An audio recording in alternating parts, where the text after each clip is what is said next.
All right, so more than likely, guys, you're going to need to work these out on your own sheet of paper. I want phones up. Make sure your phones are off your desk.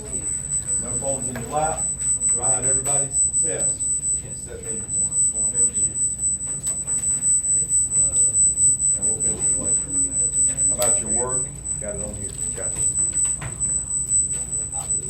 All right, so now we are solving equations that have fractions in them. Hopefully you did this last year. You look at number one, the first thing we have to do is get rid of the fractions. So we're going to do it this way. All right, you watching, Cody? We need a common denominator. The easiest way to think about it is use one of everything that's on the bottom. Now watch this, don't write this down. So I got an X, I got a 4, and I got a 12, right? That would be my common denominator. But if one of those numbers divides into the bigger number, you don't have to use the 4 because it divides into 12. So our common denominator on this one is just 12x. So I'll say it again. You're going to use one of everything on the bottom, but if one of the numbers divides into the other one, you don't have to use that number. So we got 12x, 12x, and 12x. You're going to need to write that above your problem.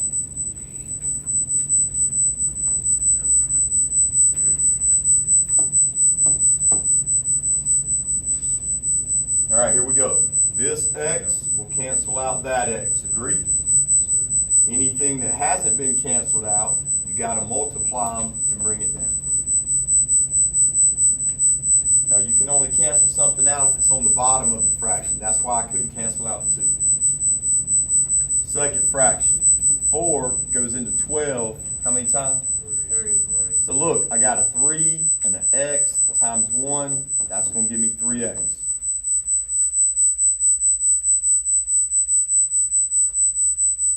Okay, the last fraction, what cancels? The 12s cancel.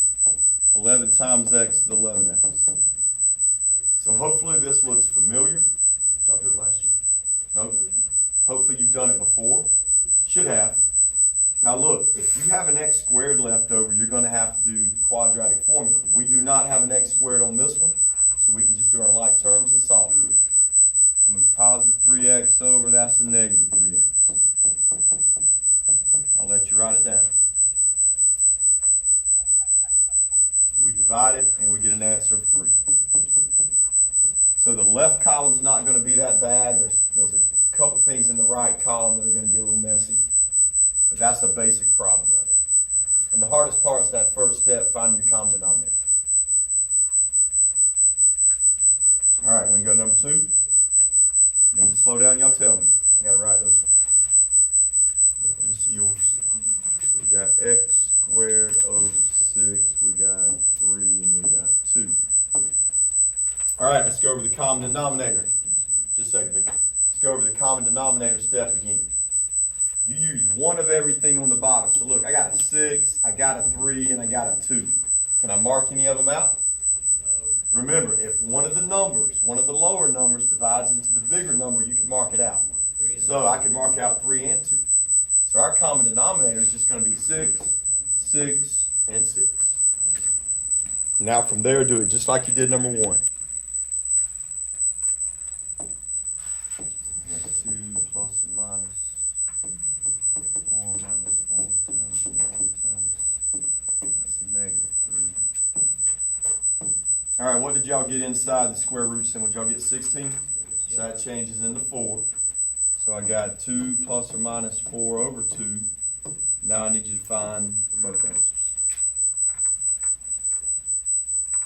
1 and 3?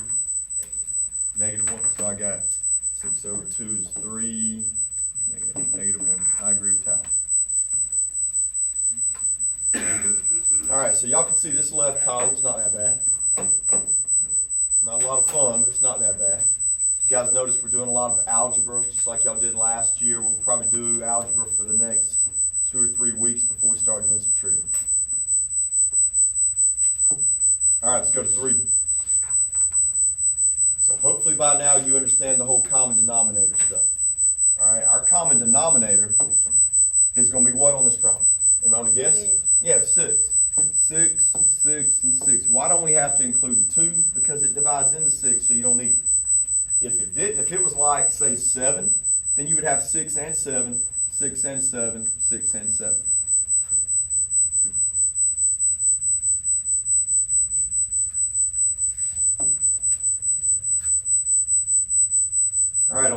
fraction, we don't even have anything on the bottom this time we can cancel out. So what do? You just bring down 6 times r squared is 6r squared.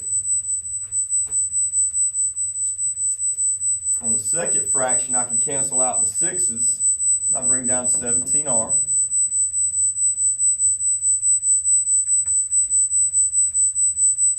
All right, on the last fraction, 2 goes into 6 3 times. 3 times 1 is 3. I'm going to go ahead and move that over, make it a negative 3.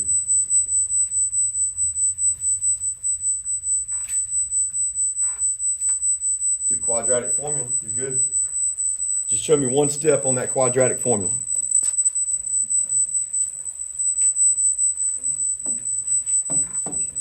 All right, first question on 8. What's your common denominator going to be? Well, I got a 5 and I got a 3, so I got to use 5 and 3. I got to use both numbers this time. Since 3 does not divide into 5, I can't get rid of it. I got to use it. You understand that? All right, so the first fraction, what cancels out? 5's cancel. Anything that's left over, I got to distribute. 3 times 4x is 12x. 3 times 3 is 9.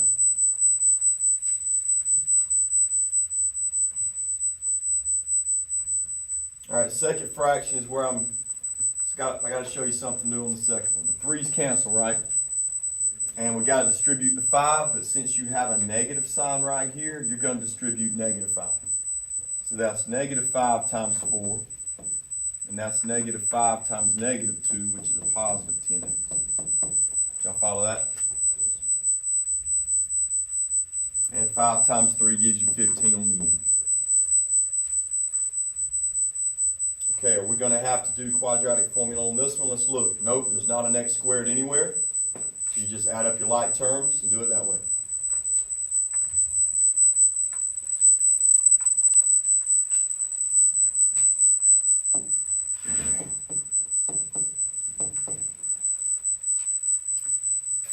So first block, some of the kids tried to cancel out these x's, but you can't do that because that x is sitting on the bottom.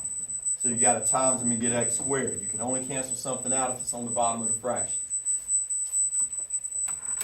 5 times x is 5x. For example, right here, I can cancel these x's out. I'm left with 6. I move it over, make it a minus 6 equals 0. Okay, you do quadratic formula on that, and you're good. In a few minutes, on your own. All right, the right column is going to be a little bit different. Let's look at number 11 in the right column. What is different about number 11? Well, look at the bottom. I got a plus sign here and a minus sign here, so now we have expressions in the bottom. It's going to be a little bit different. It's going to add like one step. Now, the rule is the same as far as you still got to use everything on the bottom one time as your common denominator. So, our common denominator is going to be x squared minus 3 and x plus 4. I'm going to write both of them up here.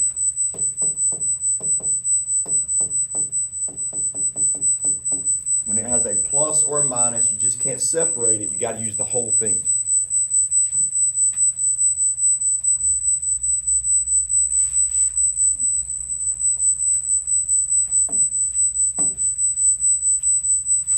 So watch, I can cancel out x squared minus 3, right? Anything that's left, we just got to distribute it and bring it down. X times x is x squared. X times 4 is 4x.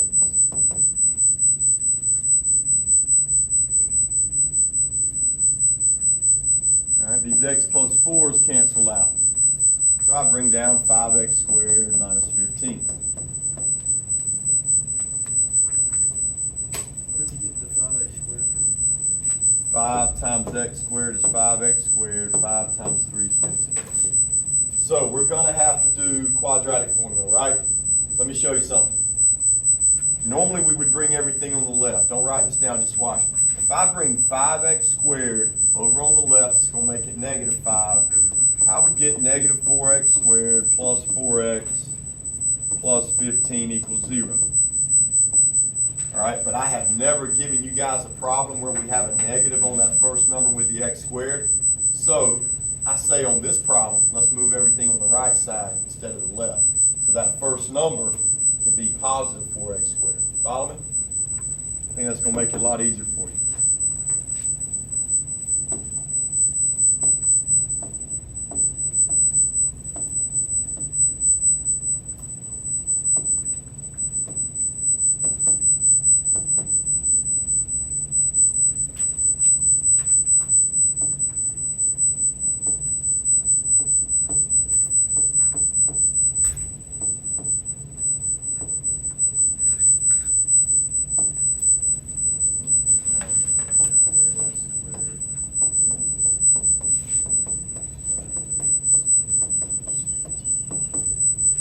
now I got 4x squared over here. I got minus 4x.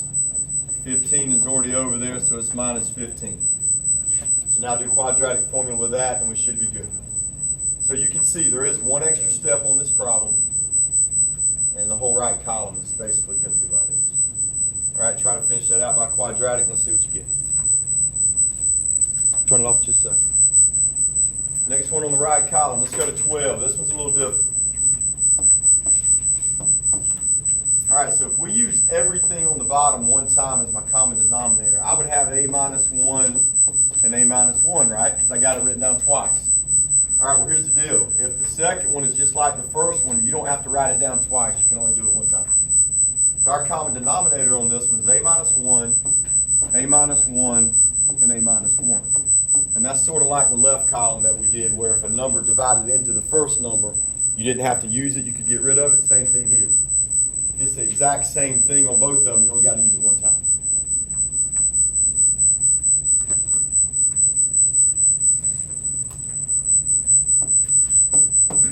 So I'll mark out a minus 1, so on the first fraction I just bring down an a. Okay, nothing marks out on the second fraction. There's not even anything on the bottom. So I distribute. A times a is a squared. A times 1 is 1a. And on the last fraction, these two cancel out. All right, so once again, you're going to have to do quadratic formula. Get everything on the left side and get it in order. And then use your quadratic formula.